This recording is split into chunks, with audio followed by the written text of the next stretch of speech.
то время как архитекторы-классицисты вымеряли точные пропорции колонн, чертили чертежи, копали руины в Геркулануме и, в общем-то, занудствовали, Этьен Луи Булли воздвиг кинотаф Ньютона, гигантское здание французской оперы и королевскую библиотеку.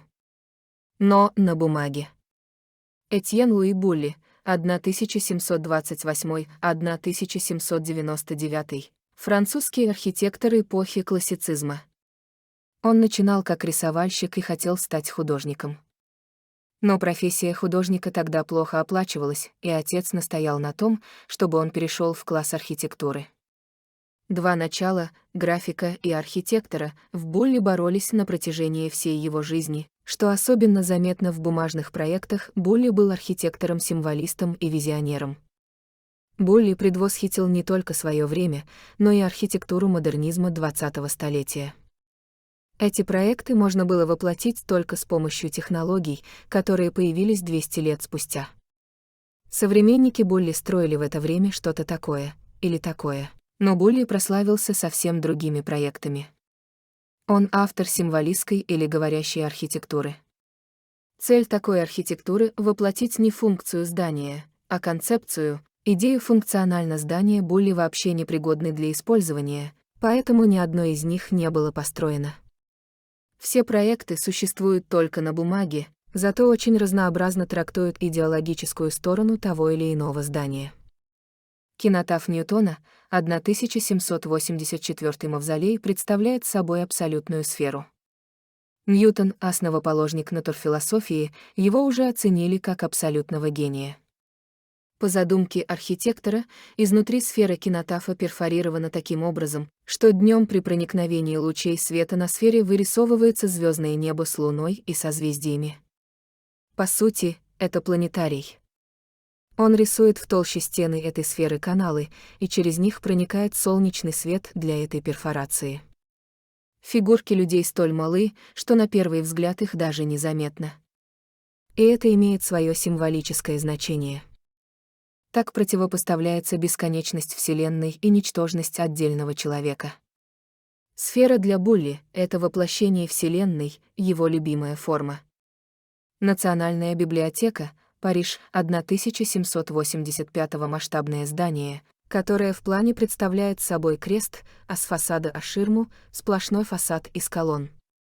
Что парадоксально, двухмаршевая лестница помещена за колонны. Получается вывернутая, нелогичная архитектура над колоннадой, высокий аттик, он составляет почти треть от высоты колоссальных колонн. Он украшен рельефом на античные сюжеты, связанные с литературой. Интерьер не менее фантастично был трактован. Это читальный зал. Читальный зал представляет собой длинный, перекрытый цилиндрическим сводом неф. Булли начинает мыслить чистыми объемами, чистой формой. В нижней части полусферы располагались хранилища книг ступенями, и одновременно это же и был читальный зал. Ступенчатое хранилище заканчивалось колоннадой, которая вела к центральному пространству. Напоминает Рафаэля и его «Афинскую школу», главная идея Булли заключалась не в том, чтобы людям было удобно читать или хранить книжки. Он хотел, чтобы библиотека стала воплощением мирового знания, хранилищем мировой памяти. Поэтому художник задает такой масштаб, этим продиктовано соотношение фигурок людей и колоссальной архитектуры. Если бы не было трактата Булли об архитектуре, его рисунки было бы очень трудно интерпретировать. Но, поскольку архитектура его говорящая, концепции подробно и увлекательно описаны. Большинство рисунков Булли выполнены в технике кироскура, то есть с сильными контрастами света и тени. Ниже подборка работ бумажного архитектора для визуального наслаждения. По словам архитектора Этьена Луи Булли, на его творчество сильно повлияли сущности, которых он увидел выходящими из тени. Вожди революции бывают не только в политике. Крупнейшие исторические сдвиги подготавливаются во всех сферах общественной жизни, в науке, в искусстве, в быту, в торговле и промышленности. Каждая из сторон имеет свою роль, свое лицо и свой стиль. Каждая имеет своих представителей. В стихийном сцеплении сил и направлений они мобилизуются историческим временем, угадывая и определяя его ход.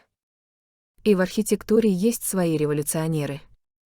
За 20 лет до Великой французской буржуазной революции в архитектурном мышлении происходит значительный сдвиг. За более бурными событиями он мало заметен, но в этом сдвиге пишется предисловие к архитектуре будущего. Здесь эскизно намечается то, что станет естественным спустя десятилетия. Вождь и первопроходец революционной архитектуры Клод Николя Лиду. В начале карьеры он проектирует и строит роскошные особняки в английском вкусе, загородные резиденции для знатных особ. По-видимому, это его мало интересует и, когда в 1771 году Лиду получает заказ на разработку и изменение плана городка соляных рудников, он уходит в эксперименты, для того времени беспрецедентные.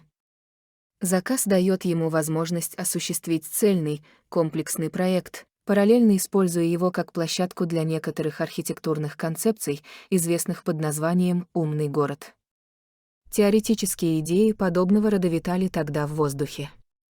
Проекты идеальных городов от Платона и Мора к Фурье в век буржуазного рационализма вновь беспокоят умы архитекторов. Свой, социально-утопический проект он намеревался сделать в форме окружности, обнесенной стенами и сухим рвом. В своей книге он писал, что даст городу форму, чистую, как солнце в своем круговращении. Внутри размещались бы постройки различного назначения. Причем каждый архитектурный элемент своей формой отвечал бы своей идее и функции и был бы обособлен от другого. Обособленность была необходима для того, чтобы здание раскрывалось в пространство всеми своими сторонами, имело бы несколько фасадов, свой для каждой грани. Лиду также спроектировал и построил ряд зданий, окружающих цепью Париж и служащих заставами-таможнями. К сожалению, практически все было снесено. Сохранившиеся здания в Ротонда Ле-Вилет — пример четырехстороннего фасада.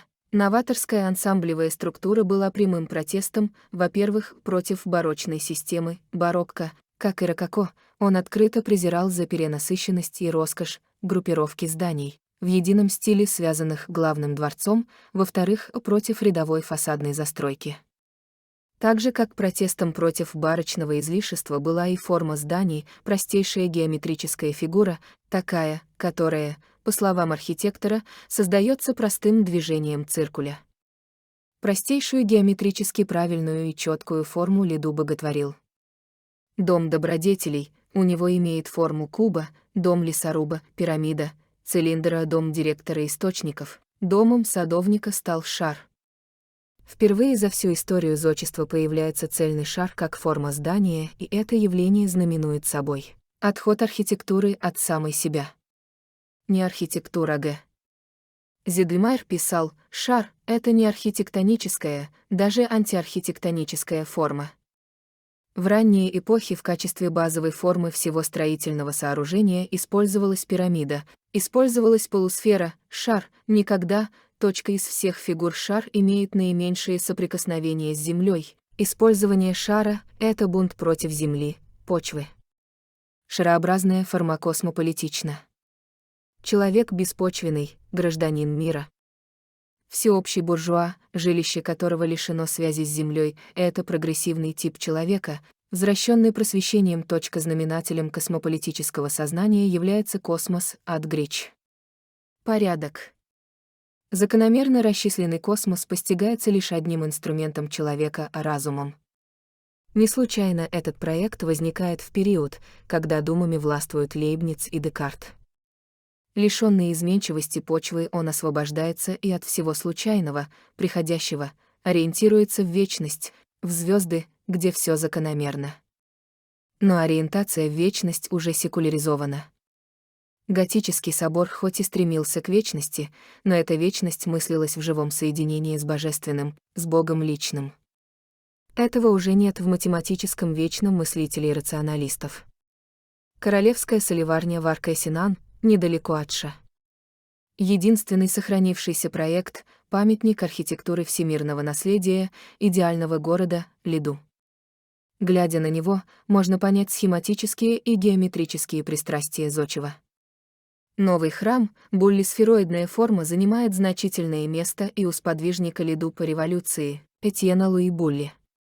Как и Лиду, Булли проектировал сначала частные дома в неоклассическом стиле, но затем отошел от реального строительства, сосредоточившись на теории и бумажных проектах.